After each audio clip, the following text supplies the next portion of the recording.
problem here that we're trying to rectify, in addition to old trees crashing down on the Bath Road, is that the Bowdoin Pines, I fear, are turning into the Bowdoin Oaks and Red Maples. It makes sense to be over there. We've got super tall trees around us here. The tallest are white pines. This college, this region, has a real embrace of white pines. We have the whispering pines, and we have beneath the pines. And the thing about white pines is they like it in the sun, right? So they'll grow best in a sunny soil environment. And they, of course, like any forest, will create an environment that disfavors their own seedling survival. The question of what one does from a management standpoint here, do you want to try and bring the pines back? And if you do, then you have to create soil environments that are going to allow for white pine regeneration. And that's management. That's going to be removal of some of the trees. We're not looking to turn this into a 100% Bowdoin Pines.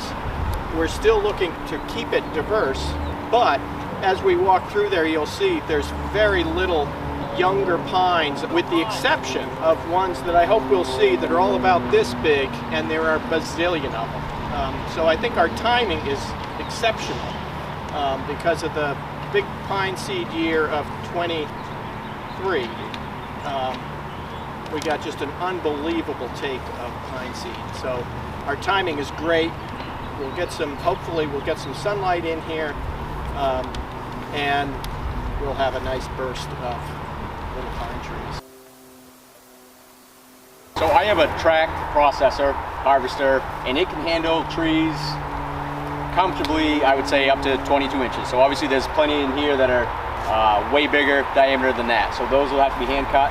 When that's completed, the forwarder is basically like a log truck. You can drive anywhere you want and pick up logs and load them on and drive them out. So we're not dragging them across the top of the soil, they're being carried out. Using the system that Tyler has, the tops and branches are going to stay behind, which is really going to be a benefit because it's organic matter, it's trace minerals, that stuff stays on site.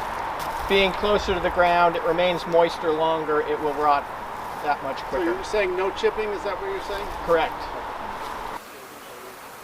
There were options to do a much more intensive approach, and what I think we everybody worked to and came to an agreement for is to try this approach where there are, as you see on the areas of the map, the blue that are marked fully for the reserves, that those are just going to be allowed to succeed as they are.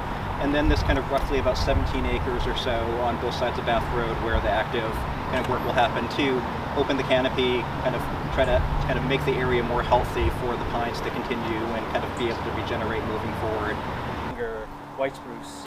This has been a really intensive thought process about how do we really preserve the pines and make them a spot for both recreational use and educational use moving forward.